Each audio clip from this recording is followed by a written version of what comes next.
日本要封了，霍尔木兹收费，曼德海峡要封，俄罗斯断供石油，日本正被3把刀架在脖子上。伊朗议会3月30日通过法案，霍尔木兹海峡通行收费，美国和以色列的船只禁止通过，参与对伊单边制裁的国家也别想走。话音还没落地，也门胡塞武装放话了，不排除封锁曼德海峡，正与伊朗兄弟商讨行动方案，一旦封锁，油价将飙到每桶200美元。几乎同一时间，俄罗斯外交部把话撂死，不会向支持石油价格上限的国家供应石油，3把刀同时架在了日本的脖子上。那现在的日本有多惨呢？先看一组数据，日本90%以上的原油依赖进口，其中绝大部分要穿过霍尔木兹海峡。3月16日，日本干了件破天荒的事，不等国际能源署协调，单方面释放国家石油储备850万千升，约8000万桶，相当于45天用量。这是1978年日本建立国家石油储备制度以来第一次单独行动。日本专家说的直白，政府判断当前能源风险比以往石油危机更加严峻，已经等不及国际协调了。更惨的是，日本想找替代方案，发现哪条路都被堵死了。霍尔木兹被锁，原本还能指望红海。沙特正在把东部油田的原油用管道输送到西海岸盐布港，从红海绕道出口，以避开被封锁的霍尔木兹海峡。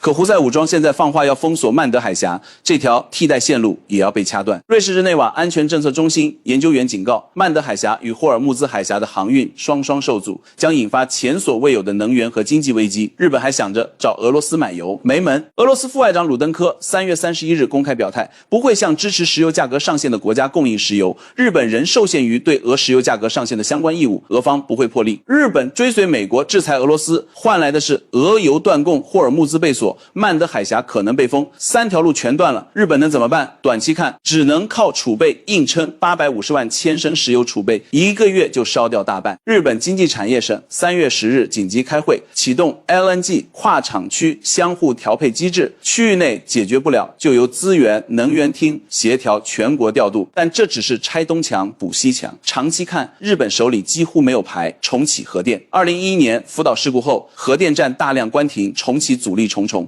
可再生能源成本居高不下，短期内根本补不上缺口，找新卖家，全球都在抢油，能买到就不错。而最要命的是，这还不是一次性的打击，霍尔木兹被锁可能长期化，曼德海峡一旦封锁，日本将被彻底困死。日本专家坦言，只依赖短期释储等应急措施，难以实现长期结构性改善。一旦储备消耗过多，日本将面临更大能源安全隐患。更要命的是，能源成本会传导到方方面面。日本通胀已经连续多年压不住，2025年人均实际工资再降 1.3%， 连续4年下跌。现在能源价格再涨，企业成本增加，居民负担加重，消费被抑制，经济复苏的链条会一节一节断掉。日本网友骂得狠，跟着美国制裁俄罗斯，美国转头就放松了，日本被架在火上烤。霍尔木兹被锁，美国还能靠自家页岩油撑，日本90%的油从哪儿来？谁替日本扛？3把刀架在脖子上。霍尔木兹收费是刀背，曼德海峡封航是刀刃，俄罗斯断供是把刀柄攥在了别人手里，日本正在为追随美国制裁付出最昂贵的代价。而最讽刺的是，那个让他走上这条路的美国自己，却躲在大洋彼岸，看着油价飙到100美元以上，袖手旁